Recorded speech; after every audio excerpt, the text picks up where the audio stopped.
ग्राम पंचायत में चौकीदार का पद भले ही छोटा नजर आए, लेकिन गांव की सुरक्षा, पंचायत की व्यवस्था और सरकारी संपत्ति की निगरानी में इनकी भूमिका बेहद अहम होती है। लेकिन सवाल ये है कि जो लोग पंचायत की व्यवस्था संभाल रहे हैं, क्या सरकार उनकी समस्याओं को भी सुन रही है?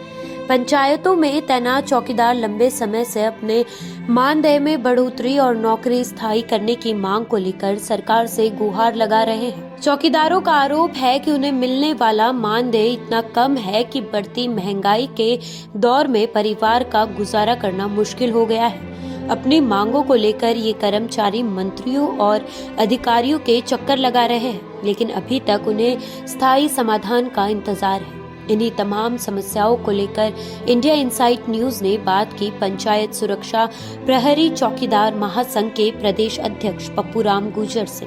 आखिर पंचायत सुरक्षा प्रहरी और चौकीदार किन परेशानियों से जूझ रहे हैं, क्या है उनकी प्रमुख मांगे और सरकार से क्या चाहते हैं? आइए सुनते हैं खुद चौकीदार की जुबानी उनकी परेशानी।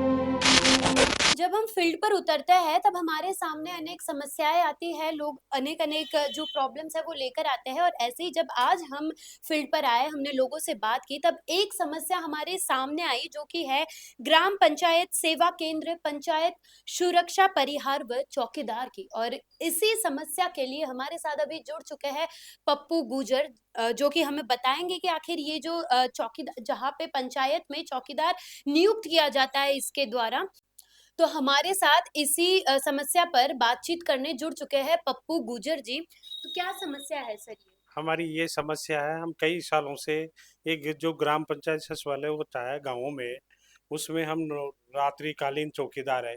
कई वर्षों से काम कर रहे हैं, और जो भी सरकार की योजना आती है गाँव में, जो भी बड़े बुजुर्ग उनकी सेवा करते हैं, पेंशन नहीं आ रही है। कई कई योजनाओं को हम, राज्य सरकार की योजनाओं, कोरोना में हमने ड्यूटी की, और बहुत सरकार की जो भी सेवाएं हैं उनको हम पूरी तरह निभाते हैं।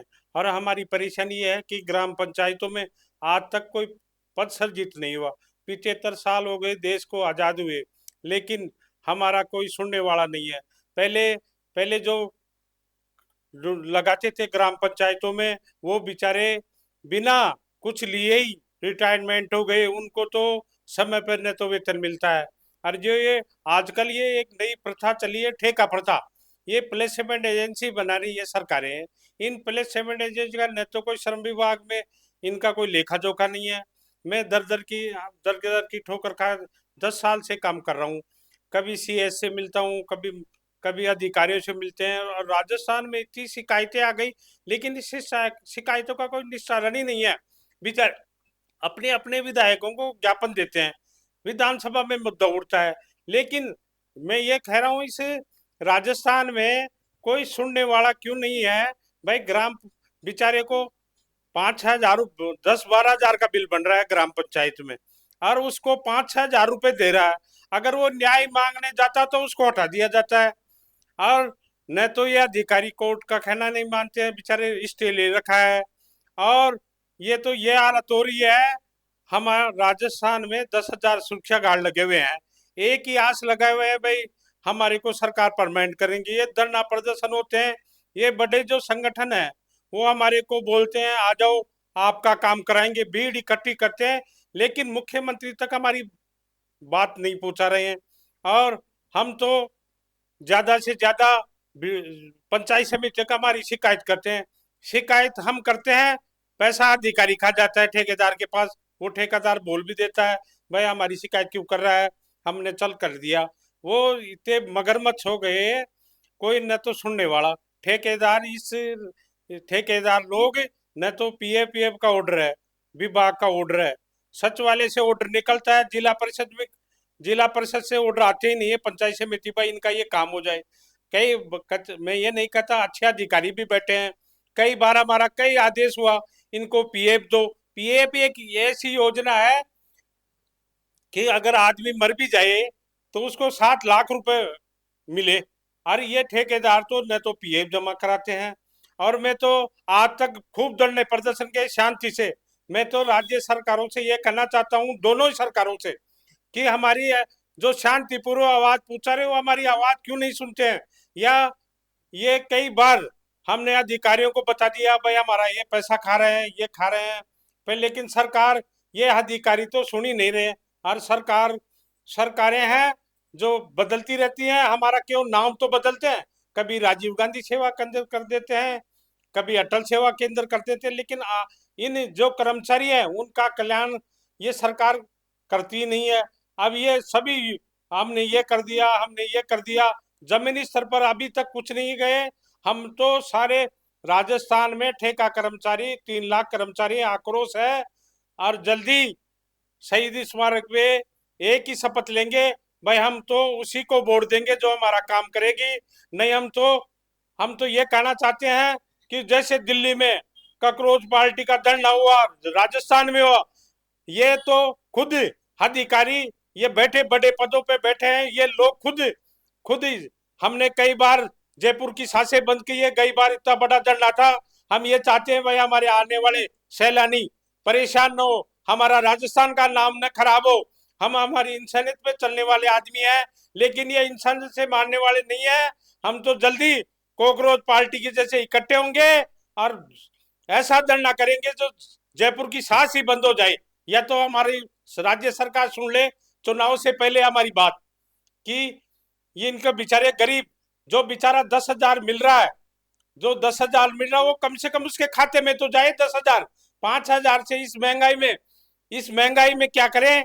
ये तो फिर भी राज्य सरकार की कई योजना है, गेहूं मिल रहा है और कुछ मिल रहा है, इससे काम चल रहा है।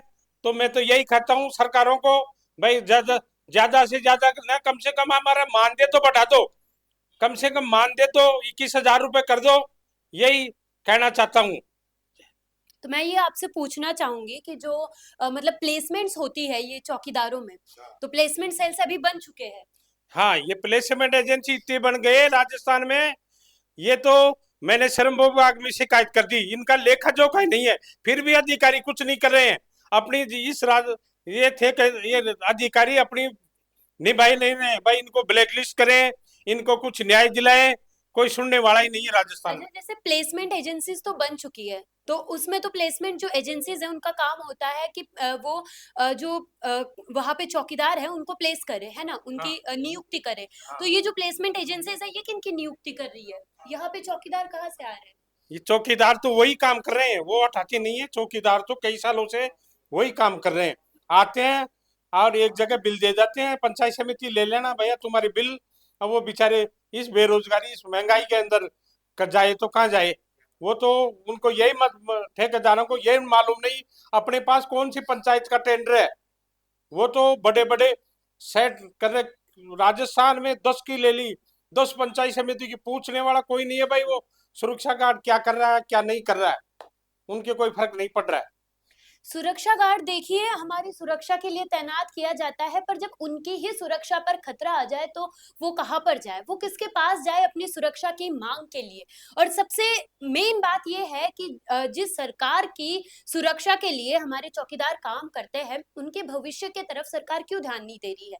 प्लेसमेंट एजेंसी सरकार ने बना दी है, लेकिन जो टेंडर पास होता है, जो बजट पास होता है, इनका कहना है कि उसमें से भी कम ही जो पैसे हैं वो कम ही दिए जाते हैं। जैसे मैंने सुना था कि 10,000 कुछ की बात थी, 10,000 का कुछ बजट पास होता है और यहाँ पे जो आते हैं वो 6-7 हजार ही आपको सैलरी वगैरह मिलती है। 4 ही डाल देते हैं, 5 ही डाल देते हैं, अलग अलग डालते हैं, सारे इकट्ठे होकर वीडियो विकास अधिकारी को ज्ञापन देते हैं, वो भी खाना पूर्ति करके शिकायत हम करते हैं, फायदा अधिकारी को होता है। इस जैसे वो पुरानी खबर होता है ना, खेत को बाढ़ खा रही है, अगर 10,000 भी खाते में आए तो अपना जीवन व्यापन कर सकता है सुरक्षा गार्ड। वहां से 10,000 का बजट इनके लिए बनाया जाता है और यहाँ पे इनके पास आते आते केवल इनके खाते में 4,000 ही आते हैं। तो सबसे पहली बात तो कि इनकी सुरक्षा की जिम्मेदारी कौन लेगा, इनके भविष्य की जिम्मेदारी कौन लेगा? और ये जो यहाँ पे अपनी परेशानियां लेकर जाते हैं, इनकी शिकायत सुनने वाला कौन है? ये थी पप्पू जी गुर्जर की कहानी और इन्होंने अभी अपना दुख सुनाया यहाँ पे। और इन्हीं की तरह 10,000 चौकीदार जो है वो इस पीड़ा से जूझ रहे हैं। तो मेरा सीधा सवाल यही है कि इनकी सुरक्षा, इनकी पीड़ा का कौन ध्यान रखेगा? और इन्हीं की तरह वो 10,000 जो सुरक्षा कर्मचारी है, जो चौकीदार है, अपना भविष्य जो है सिक्योर करने में लगे हैं, अपने भविष्य को सुधारने में यहाँ पे तुले हैं। और सबसे पहले तो कि इन लोगों को भी अपने न्याय के लिए, इन्हें न्याय मिलेगा नहीं मिलेगा, और इनके न्याय के लिए क्या इन्हें भी कॉकरोच जनता पार्टी जैसे बड़े प्रदर्शन करना पड़ेगा?